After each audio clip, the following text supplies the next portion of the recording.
Hello and welcome to our English learning series using the shadowing method. In today's lesson, we have chosen the story, The Tale of Peter Rabbit, for our practice.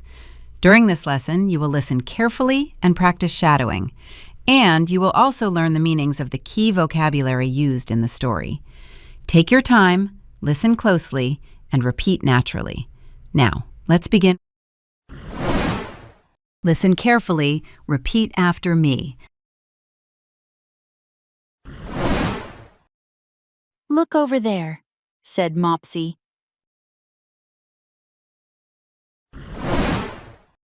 Again, listen carefully. "Look over there," said Mopsy.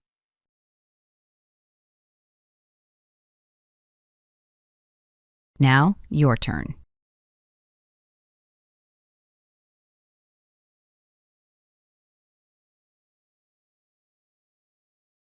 Say it again.